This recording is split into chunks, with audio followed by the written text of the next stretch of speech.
For retired Detective Fletcher Vance, the disappearance of geologist Deirdre Cain was the one case that haunted his sleep, a void of evidence in a career built on facts.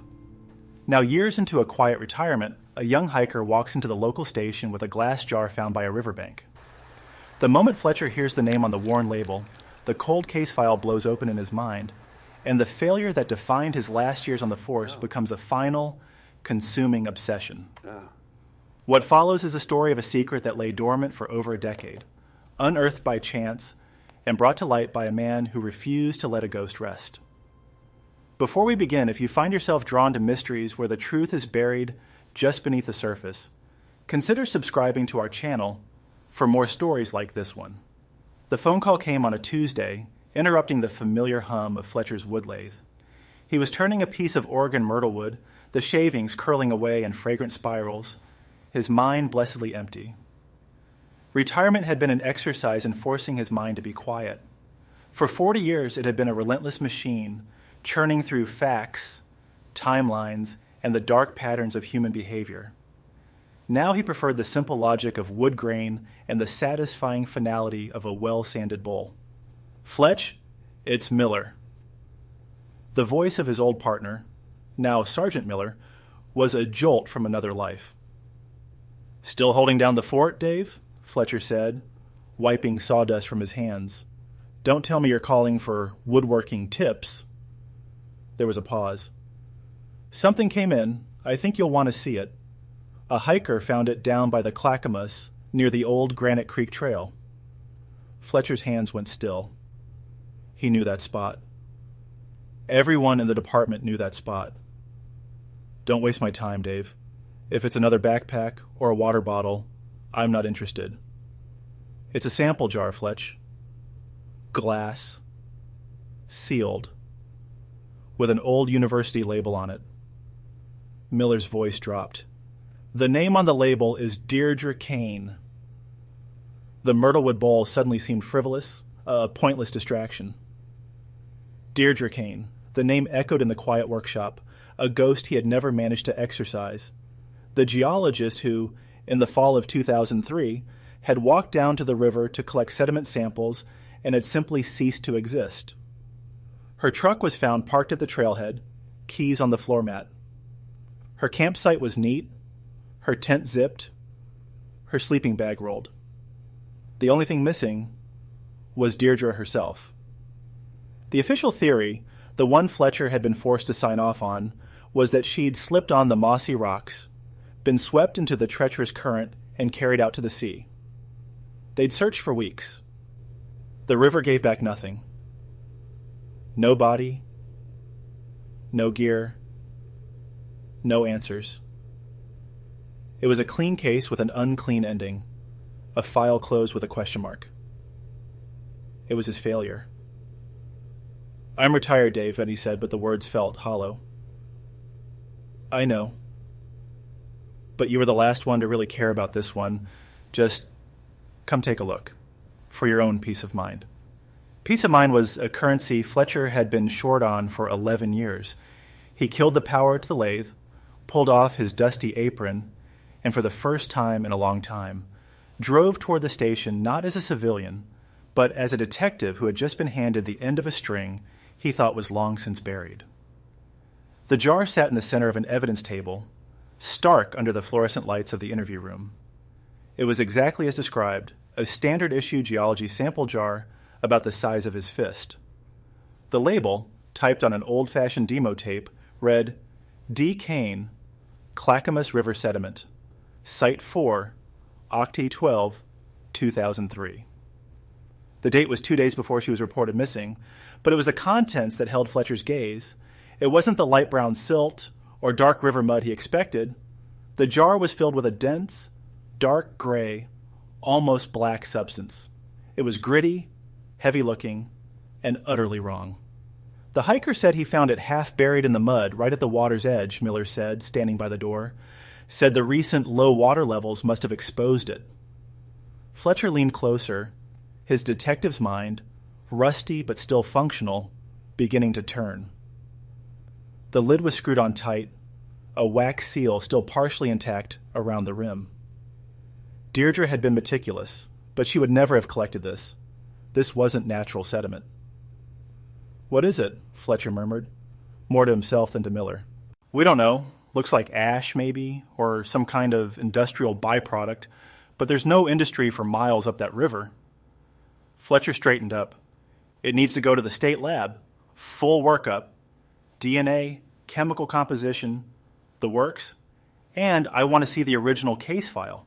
Everything you have." Miller raised an eyebrow. "You're not officially on this, Fletch." "Then make me a consultant," Fletcher shot back, his voice taking on the authority he thought he'd left behind. "That case was put to bed because we had nothing. Now we have something. I'm not sitting at home turning bowls while this thing is in play. Not this one." Miller held his gaze for a moment, then nodded. "All right, Fletch, I'll make the call. The file's in cold case storage. I'll have a rookie pull it for you." As Fletcher waited, he couldn't take his eyes off the jar. It felt like a message sent across a decade, a final cryptic piece of correspondence from a dead woman. The river hadn't taken her. Or if it had, it hadn't been an accident. An accident doesn't fill a sample jar with black ash and seal it for 11 years. This was the work of a person, and that meant the void of evidence that had plagued him for so long wasn't a void at all. It was a cover-up. The hunt he thought was long over had just begun. The Deirdre Cain case file was a monument to frustration. Fletcher spent the next 2 days in a borrowed cubicle at the station, sifting through the brittle pages, the memories returning with the musty smell of old paper, photos of her abandoned campsite, interview transcripts with colleagues who described her as brilliant but private, geological maps crisscrossed with search grids. It all painted the same picture, a woman who was there 1 minute and gone the next. She was 32, a postdoctoral researcher from Portland State University, in town for a 6-week solo project mapping mineral deposits along the river. She had no known enemies, no troubled past, no romantic ties anyone could point to. She was a professional ghost even before she disappeared. He spread the crime scene photos across the desk. The campsite was pristine. Her research equipment was packed neatly, except for the one sample kit she must have taken with her to the river. He cross-referenced the jar's label with her field notes. Site 4, her notes for that day were detailed, describing the river flow and sediment composition. The last entry was a simple factual observation. Noticeable quartz particulate, consistent with upstream granite formations. There was no hint of fear, no mention of meeting anyone. The call from the state crime lab came on the 3rd day. It was a young technician, her voice clinical and precise. "Detective Vance, we have the preliminary results on the contents of the jar you sent over." "And?" Fletcher's pen hovered over a fresh page in his notebook. "Well, it's unusual. The substance is a mix. About 40 river sediment, primarily silt and sand. The other 60% is processed biological material." "Biological? What does that mean?" "It means cremated human remains, Detective. And a binding agent appears to be a form of silicate ash, like you'd find in a commercial crematorium." There was a brief pause. "We were able to extract enough mitochondrial DNA from the bone fragments to get a match. The remains belong to Deirdre Cain." Fletcher's pen froze. He felt a cold knot tighten in his stomach. Murder. Not just murder, but a bizarre, ritualistic disposal. "You're sure?" 100%. She was cremated. He hung up the phone, the quiet hum of the police station fading into a dull roar in his ears. This was beyond anything he had imagined.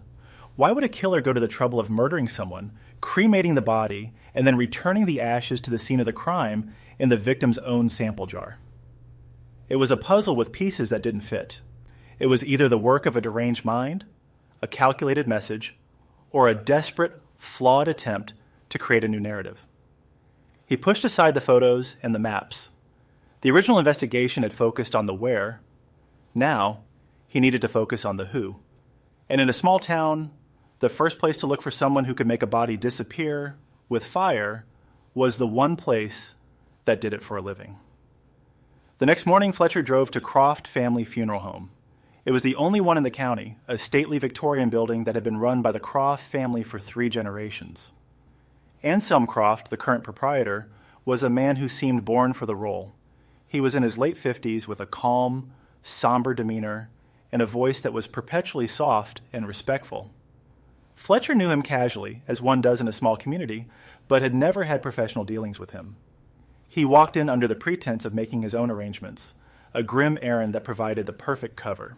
Anselm led him into a quiet, tastefully decorated office.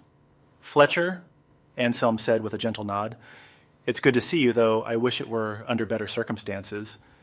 It's always wise to plan ahead." They spoke for a few minutes about caskets and services. Fletcher played the part of a pragmatic man getting his affairs in order.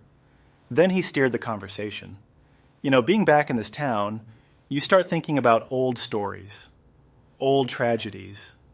I was just thinking about that geologist who went missing up by the river years ago. Deirdre Cain. You remember that? Anselm's professional calm flickered.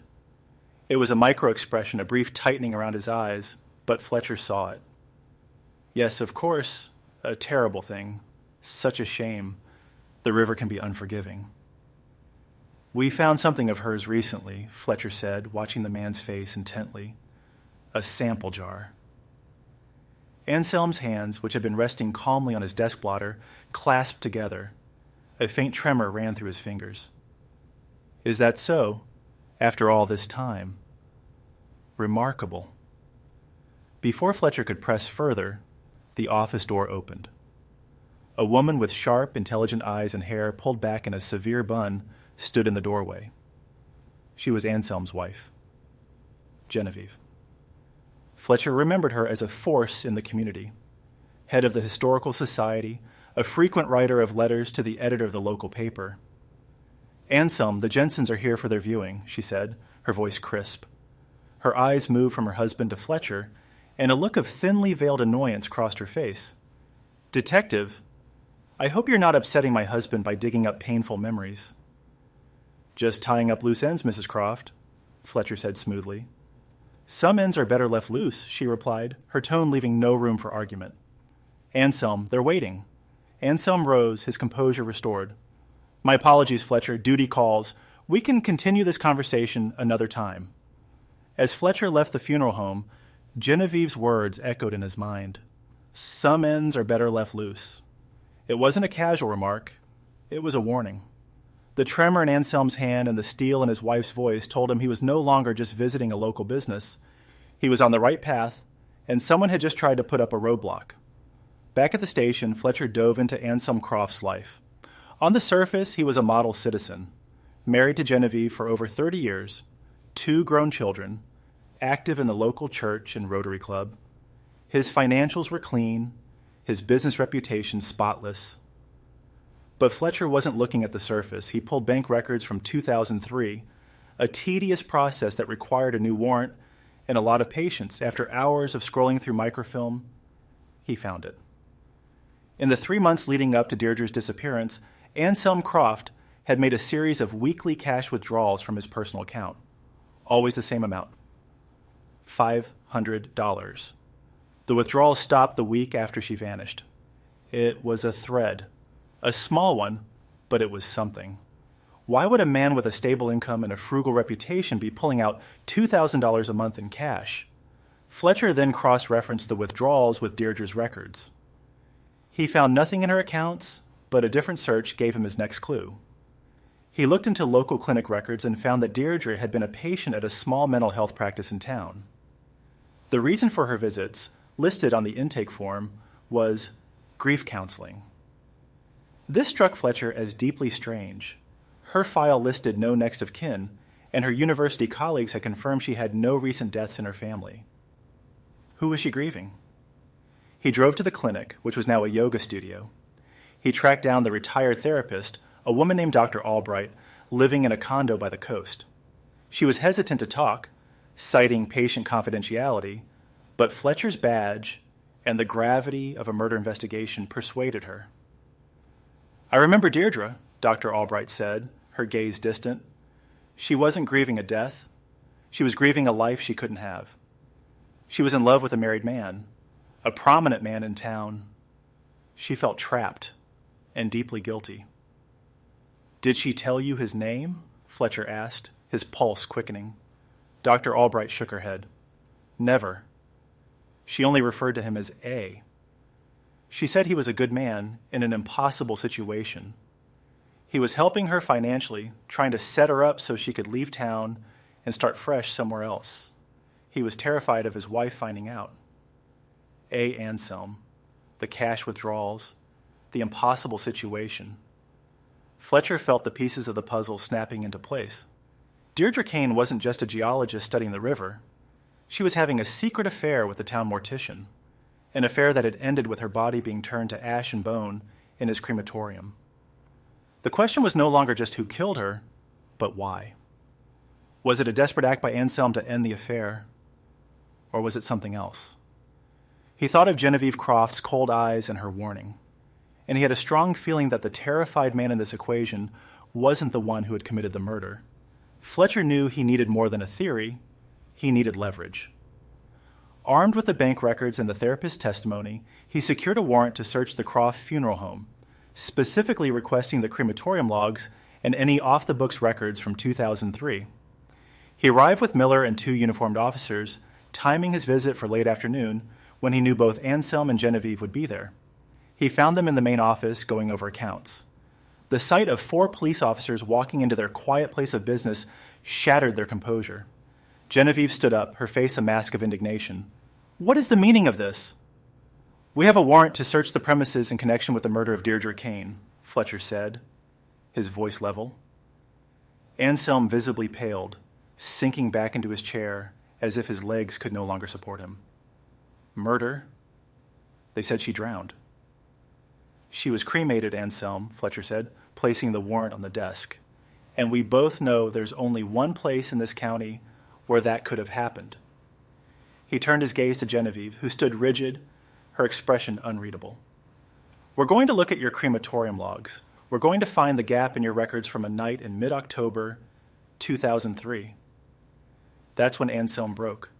A low sob escaped his lips, a sound of utter defeat. I didn't kill her, Fletcher. I swear it. I loved her. Then who did? Fletcher pressed, his eyes never leaving Genevieve. Stop it, Anselm, Genevieve hissed, her voice like ice. Don't you dare say another word. But it was too late. The dam of secrets had cracked. Anselm covered his face with his hands, his shoulders shaking. It was an accident, he mumbled through his fingers. She wasn't supposed to be there. She wasn't an accident. Genevieve spat, her cold composure finally breaking into raw fury. She took a step forward, her eyes blazing with a hatred that had been simmering for over a decade. She was a parasite, trying to destroy our family. I followed you, Anselm. I saw you with her by the river. I saw you give her money. Our money. She turned her venomous glare on Fletcher. I went to see her that night. I told her to leave my husband alone. She laughed at me. She said Anselm was going to leave me for her. She stood there on those rocks, so arrogant, so sure of herself. Fletcher could picture the scene perfectly. The 2 women on the dark riverbank, the roar of the water, the simmering rage. What happened next, Genevieve? I picked up a rock, she said, her voice dropping to a chilling whisper. She threatened my family, my life. I did what I had to do to protect it. I hit her. I didn't mean to. But she fell. She didn't get back up. The room was silent, save for Anselm's quiet sobs. Genevieve stood tall, unrepentant. He was weak, she said, gesturing to her husband with disgust. He would have gone to the police, confessed everything, ruined us. I called him. I told him what happened. I told him to fix it. And he did. He did his job. The final, horrifying piece fell into place. The cover-up wasn't Anselm's idea alone. It was his penance. Terrified and controlled by his wife, he had driven to the riverbank, taken his lover's body, and brought her back to the one place he could make her disappear.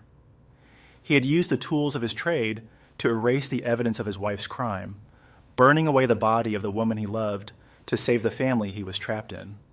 And the jar? That was Anselm's desperate, twisted act of sentimentality. He couldn't bear to scatter her ashes to the wind. So he sealed them, a grim memorial, and placed the jar back by the river, a secret tombstone only he knew the meaning of. As Miller read Genevieve her rights and an officer cuffed her wrists, she didn't flinch. Her gaze was fixed on her weeping husband. Anselm was arrested moments later, an accessory to murder, his life of quiet respectability incinerated in a single confession. A week later, Fletcher stood on the banks of the Clackamas River at Site 4. The water flowed past, indifferent to the human dramas that played out on its shores. The case was closed. The truth, as dark and gritty as the contents of that jar, was finally out. For 11 years, he had been haunted by a question mark. Now he had an answer. It brought him no joy, only a profound sadness for the lives ruined by a secret. But as he looked at the water, he felt the weight that had settled on his shoulders the day Deirdre Cain vanished finally begin to lift. The ghost was at peace, and for the first time in a long time, so was he. Anselm chose to protect his wife and conceal a murder rather than face the consequences of his affair. It raises a difficult question. Where does loyalty end and complicity begin? Let us know in the comments what you think you would have done in his impossible situation. If this story gave you pause and you're intrigued by the mysteries that lie hidden in ordinary lives, make sure you're subscribed and have notifications turned on. We're always unearthing new stories, and you won't want to miss what we find next.